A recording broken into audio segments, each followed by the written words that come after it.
Apa jadinya jika negara kita berhenti bekerja?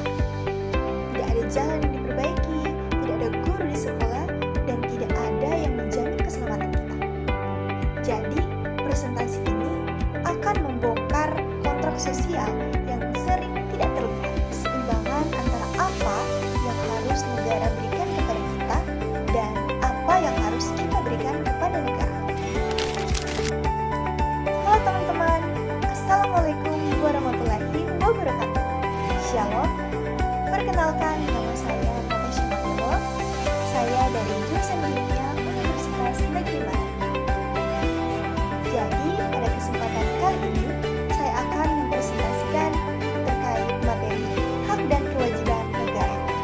Indonesia adalah negara hukum yang bertujuan untuk melindungi seluruh rakyatnya. Seperti yang tertuang dalam Pembukaan Undang-Undang Dasar 1945. Keseimbangan antara hak dan kewajiban inilah yang menjadi fondasi untuk pemerintahan yang demokratis dan adil.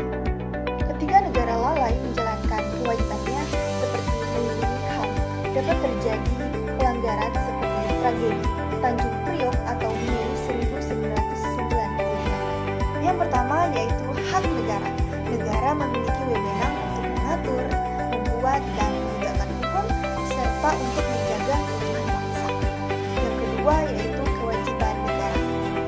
Di sisi lain, negara wajib melindungi rakyatnya, menjamin kesejahteraan, dan mewujudkan keadilan.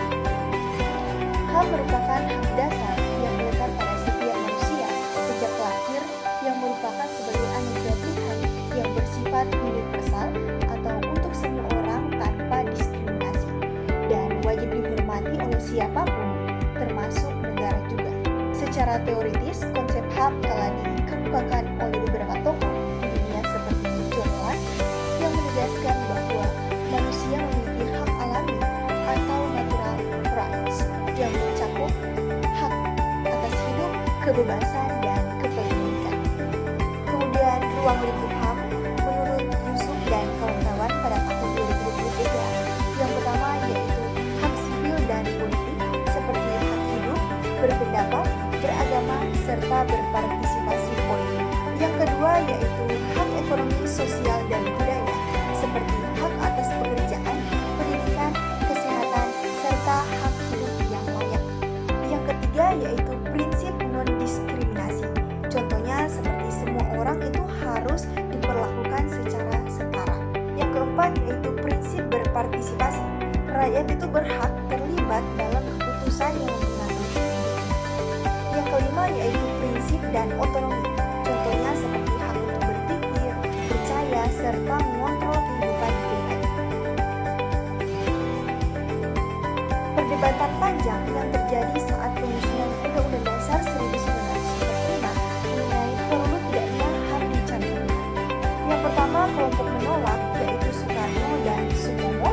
Mereka itu berargumen bahwa Indonesia berdasar pada asas kekeluargaan atau gotong royong, bukan dengan individualisme agama. Supomo menambahkan konsep negara integralistik, di mana individu itu merupakan bagian dari negara, sehingga tidak perlu diatur secara khusus. Kemudian yang kedua, kelompok setuju yaitu Muhammad Hatta dan Muhyiddin. Mereka itu khawatir tanpa ada jaminan HAM, negara itu bisa menjadi negara otoriter. Nah, HAM itu kan diperlukan agar rakyat berani menyuarakan pendapat mereka dan pemerintah itu tidak sewenang-wenang kepada mereka. Dan akhirnya HAM itu dimasukkan ke dalam Undang-Undang Dasar 1945, tetapi dengan rumusan sederhana yang kemudian dijalankan lebih detail lagi dalam peraturan di bawah ini. Yang pertama yaitu TAP MPR nomor 1998 tentang HAM. Kemudian yang kedua yaitu Undang-Undang nomor 39 tahun 1999 tentang HAM, yaitu Payung Hukum HAM Indonesia. Kemudian yang ketiga Undang-Undang nomor 26 tahun 2000 tentang Pengadilan HAM. Pada bagian ini menjelaskan hubungan timbal balik antara negara dan warga negara. Poin yang pertama yaitu hak-hak warga negara yang dijamin oleh negara berdasarkan Undang-Undang Dasar 1945, yaitu hak atas pekerjaan dan penghidupan yang layak pada pasalnya yang ke-27. Kemudian hak dan kewajiban bela negara pada pasal yang ke-27 hak beragama pada pasalnya yang ke-29, hak mendapatkan pendidikan pada pasalnya yang ke-31, dan hak mendapatkan perlindungan hukum pada pasalnya yang ke-28D. Kemudian kewajiban warga negara kepada negara berdasarkan Undang-Undang Dasar 1945, yaitu wajib menjunjung hukum dan pemerintahan pada pasal yang ke-27, wajib bela negara pada pasal yang ke-27, wajib menghormati HAM orang lain pada pasal yang ke-28J, kemudian wajib tunduk pada pembatasan undang-undang pada pasal 28J, kemudian terakhir wajib ikut serta dalam pertahanan dan keamanan negara pada pasalnya yang ke-30. Jadi hak dan kewajiban itu bersifat timbal balik dan harus seimbang. Hak warga negara seperti perlindungan adalah kewajiban yang harus dipenuhi oleh negara. Sebaliknya, hak negara seperti ditaati hukum adalah kewajiban dari warga negara.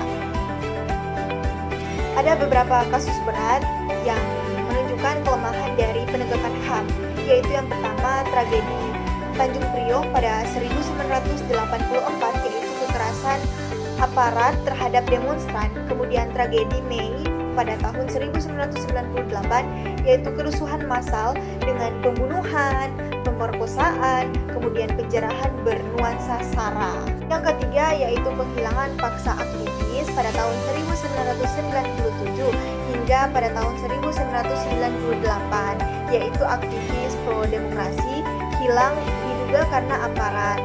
Yang keempat yaitu kekerasan di Timur Timur pada tahun 1999, yaitu pelanggaran HAM berat pada pasca referendum. Kemudian yang kelima yaitu kekerasan di Papua, yaitu konflik panjangan dengan pelanggaran HAM dan diskriminasi. Jadi kasus-kasus ini mencerminkan impunitas atau pelaku bebas dan lemahnya akuntabilitas dan belum tuntasnya proses hukum. Pasca reformasi 1998, negara membuat banyak instrumen hukum untuk memperbaiki perlindungan HAM. Menambah bab 10A khusus HAM pada amandemen Undang-Undang Dasar 1945, kemudian payung hukum nasional pada Undang-Undang Nomor 39 Tahun 1999 tentang HAM, kemudian mengadili pelanggaran HAM berat pada Undang-Undang Nomor 26 Tahun 2000 tentang pengadilan HAM. Kemudian berbagai undang-undang spesifik seperti perlindungan anak, KDRT, penghapusan diskriminasi ras, kemudian perlindungan saksi, dan lainnya. Kemudian yang terakhir yaitu pembentukan dan penguatan lembaga seperti Komnas HAM dan Mahkamah Konstitusi. Meski kerangka hukum sudah lengkap, tapi implementasi di lapangan seringkali belum efektif. Tantangan yang dihadapi sangat kompleks dan multidimensi, yaitu hambatan ideologis seperti pandangan bahwa HAM adalah produk barat yang individualis dan tidak cocok dengan budaya timur yang kolektif. Kemudian ada hambatan ekonomi, jadi kondisi ekonomi masyarakat yang belum merata menyulitkan pemenuhan HAM, ekonomi, sosial, dan budaya. Kemudian ada hambatan teknis atau hukum, itu disebabkan karena lemahnya supremasi hukum, budaya korupsi, lambatnya proses peradilan, dan rendahnya akses keadilan bagi masyarakat yang miskin. Kemudian ada hambatan sosial dan budaya, itu disebabkan karena budaya feodal, rendahnya kepercayaan publik terhadap aparat, dan kuatnya stigma terhadap kelompok minoritas. Kemudian hambatan politik, yaitu kurangnya komitmen politik yang kuat, kemudian intervensi terhadap proses hukum dan penegakan hukum yang sering kalah oleh kepentingan keamanan nasional. Nah, jadi hak dan kewajiban negara adalah dua sisi mata uang yang tidak terpisahkan dalam negara hukum. Kemudian HAM adalah fondasi moral dan hukum milik negara yang dijamin oleh Undang-Undang Dasar 1945 dan peraturan turunannya. Kemudian implementasi di Indonesia masih perlu tantangan, terbukti dari kasus-kasus pelanggaran HAM yang berat yang belum tuntas. Negara telah berupaya membangun kerangka hukum yang kuat pasca reformasi, tetapi penerapan di lapangan masih sangat lemah.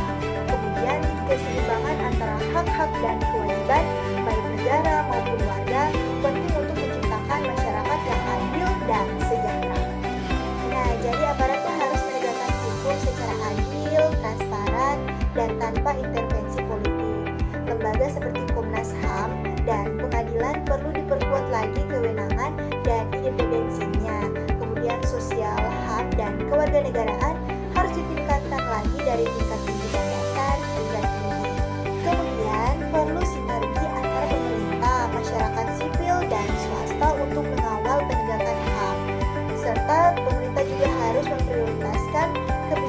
yang menjamin kesejahteraan sosial dan ekonomi sebagai bentuk pemenuhan hak. Nah, jadi materi ini itu menggambarkan perjalanan idealisme yaitu HAM sebagai hak dasar yang berusaha untuk mewujudkan konstitusi Undang-Undang Dasar 1945 dan kemudian diterjemahkan ke dalam hukum pasif di berbagai undang-undang. Namun dalam praktiknya atau implementasinya masih terbentur pada dinding tantangan nyata yaitu sosial, politik, ekonomi, budaya. Penegakan HAM dan keseimbangan hak dan kewajiban bukanlah tujuan akhir, melainkan proses keberlanjutan yang membutuhkan komitmen bersama seluruh